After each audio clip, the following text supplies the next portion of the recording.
Well, joining me now in studio with more is Greg Faranello, head of U.S. rates at AmeriVet Securities. Greg, great to have you on the show this morning. Kristen, thanks for having me. Good to see you. Good to see you, too.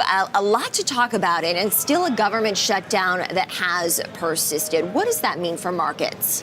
So for markets in general, I think if you look at overall performance, I think the markets in general have discounted the shutdown overall. We've seen this before in the past.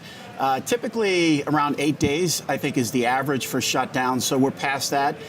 It does strike me that both sides are a little dug in here, so we'll see what the weekend brings into next week.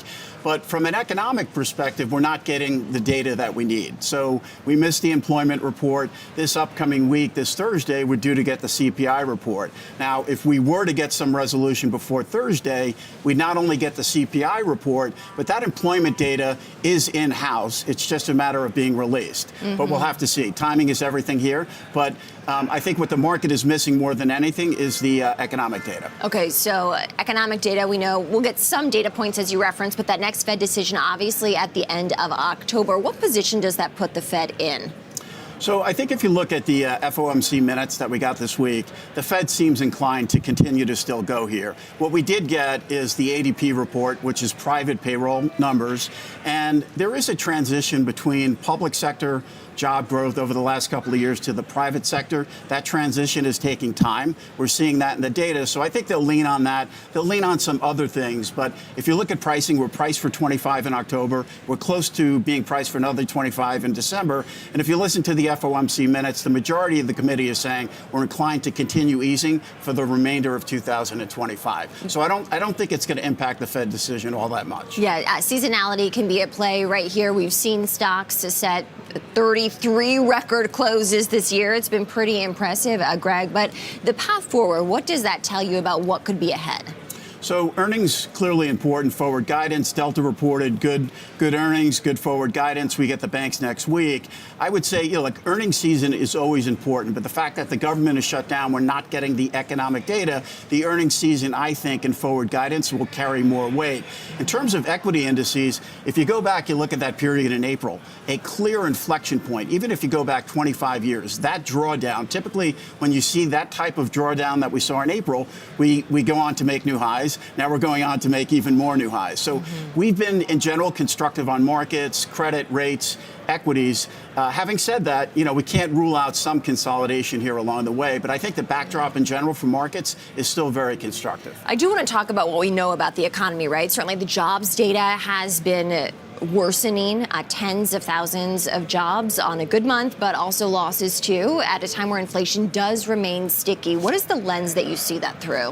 So there's tension there, and that's what the Fed is saying. So if you look at inflation, we're running 2.5% to 3%. If you look at core inflation, both CPI and PCE, the PCE is what the Fed watches more, we're running closer to 3%. At the same time, if you look at the break-even job numbers given population growth, we're falling well short to keep that unemployment rate low. And I think that's where the Fed's concern is.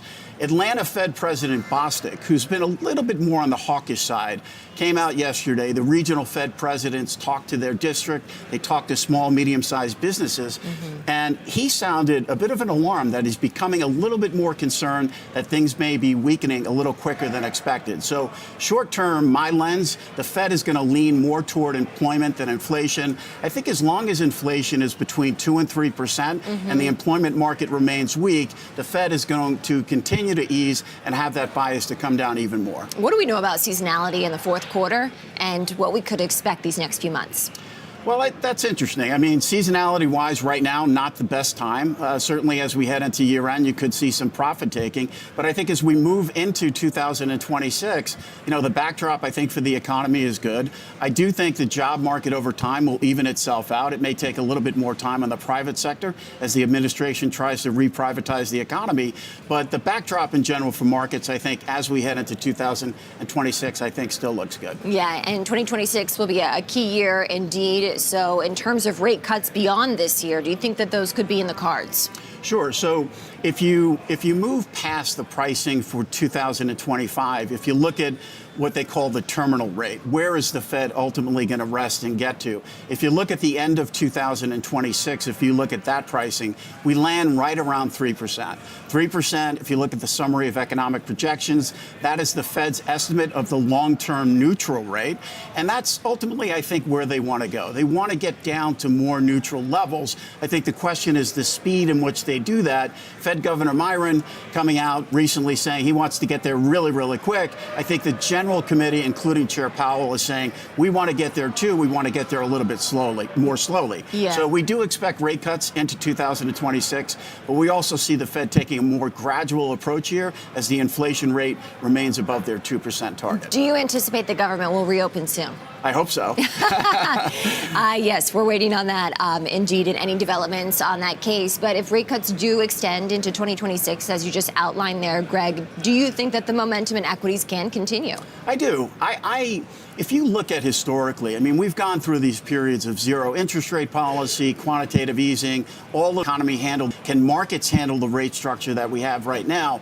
My answer is yes. And if it's combined with, if rates come down gradually, even gradually toward 3%, and it's combined with good policy coming out of Washington, there's no reason that markets can't continue to perform very well. Greg Faranello, head of U.S. rates at AmeriVet Securities. Greg, always a pleasure, and thanks for joining me in studio. Thank you, Kristen. It's good to see you. All right, well, up next, Ronald McDonald.